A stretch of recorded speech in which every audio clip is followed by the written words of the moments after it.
All right. Errol Spence Jr.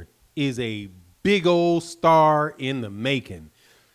He and Danny Garcia generate an estimated $25 million in their fight in Dallas in the middle of a pandemic. And that, my friend, makes the earning potential for Errol Spence Jr. in future fights absolutely gigantic. And it will affect, I do believe, the fights going forward.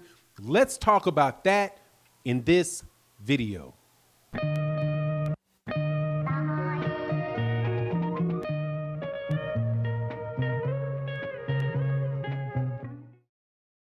All right, welcome back. Welcome back. First things first, welcome back to Phenom International Boxing. Please, please sign up for the Instagram, sign up for the Twitter. Hit the like, share the videos. That is greatly, greatly appreciated. Now, been doing a lot of Errol Spence Jr. videos this week, and I think that is justified because it was an absolutely huge fight last weekend. And as you know, people are processing what happened. I was waiting for the pay-per-view numbers so that I could do this video because I was pretty sure that I was right about what it would be. I said before the fight that I thought it would do somewhere around, you'll hear estimates anywhere between 250,000, 350,000. It always kind of winds up to being around the same thing for the last fights for Errol Spence. And those numbers are terrific because when you look at what they earned, you see that this is a situation where Errol Spence Jr. in and of himself is bringing a tremendous amount of the table because of his fan base. And if he fights somebody else with another large fan base and relatively distinct fan base, you're going to wind up having an absolutely gigantic fight. And that is not going to miss. That is not going to be missed by the powers that be at the PBC. It's definitely not being missed by the powers that be at Top Rank because that's one of the reasons why I think Bob Arum is just talking outside of his neck about the Crawford-Errol Spence fight, because he sees what the scenario is with Manny Pacquiao and Canelo Alvarez. But let me go through the numbers very, very briefly. Not going to do it in great detail, but you got to understand what they are to understand the argument that I'm making. And this is what these videos are. They're my arguments. They're what I'm seeing. I'm reading the news. I'm looking at it. I'm giving you my opinion, right? If you look at his what happened, you got Mike Coppinger, who just came out and said that the pay-per-views for Errol Spence and Danny Garcia were in excess of 250,000. People believing, or they're hoping, that it might end up at around 300,000. If you recall, that is close to what was the numbers that were associated with that were estimated for the previous pay-per-view fights for Errol Spence Jr. And those were against Mikey Garcia, Danny Garcia, and Sean Porter, and all of them came right around that range, which tells you what? That is good competition, but that Errol Spence Jr. can consistently do that with guys who have not been on pay-per-view before. Mikey Garcia was not a big star before he fought Errol Spence. He was not been a big star since he fought Errol Spence. It was the interest that was generated by what Mikey Garcia, the potential of what Mikey Garcia could do against Errol Spence Jr. that generated the interest of that fight. He moves on to Sean Porter. The next pay-per-view fight is Sean Porter. It does around those same numbers, and nobody would mistake Sean Porter for Canelo Alvarez, okay? These are fighters that are not pay-per-view fighters, but are good names in competitive fights, right? That people believe Errol is going to win. This last one, Danny Garcia. Danny Garcia has been on a pay-per-view before, but Danny Garcia is not a pay-per-view fighter.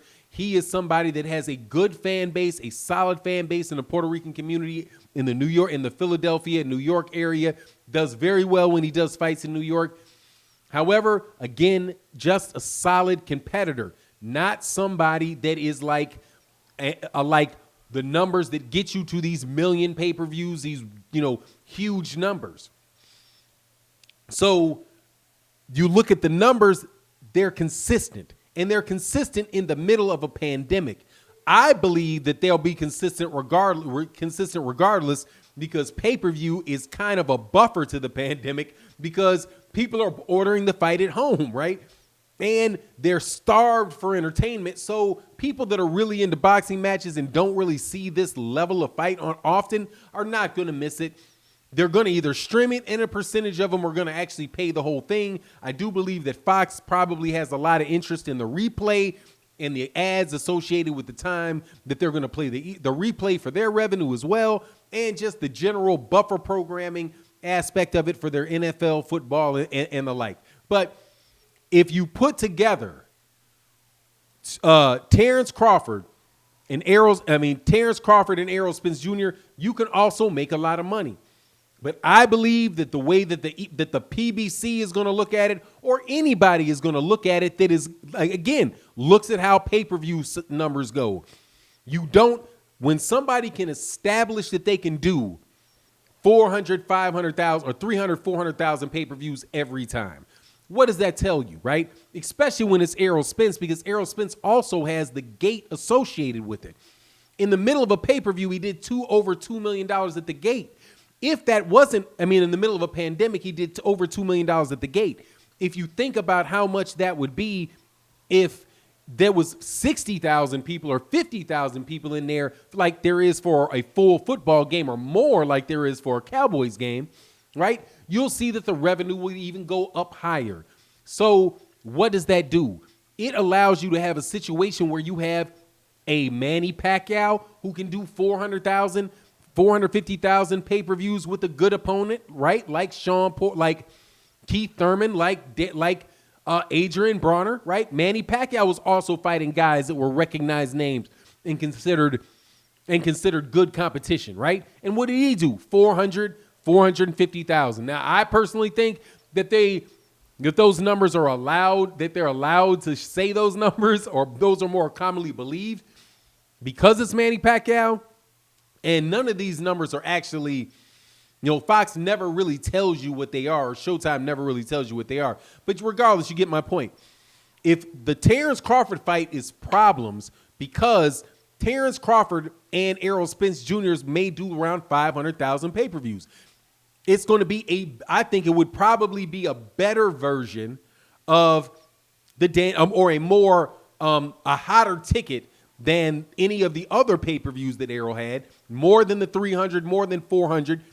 I believe that just the fact that there's all of that stuff around Errol and Terrence and all of the, the publicity for the fight and the conversation that goes on for the fight, that might very well push it up to 500,000, 600,000 and people that are interested, right? But that's still within the same fan base. And it's not the 1 million, 1.5 million that you may get when you have two independent pay-per-view stars fighting each other, like Manny Pacquiao, Floyd Mayweather Jr. Both of those guys were doing well over.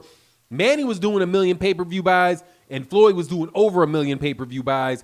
The combination of those two made for what? A 4 million, whatever it was. Really high number of pay-per-views. Same thing for Canelo. Dude, Canelo's biggest pay-per-view is when he fought somebody else that had an independent fan base of their own. And who is that? That is Floyd Mayweather Jr. He's never done those numbers since then like that. And honestly, I don't really know if he's made over 1 million pay-per-views, even though they attributed that to him. To me, they come a little too close to that. But anyway, you get my point.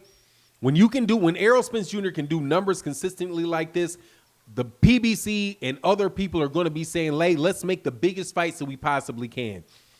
And they mean dollar-wise. The biggest fights that can be made dollar-wise for Errol Spence Jr.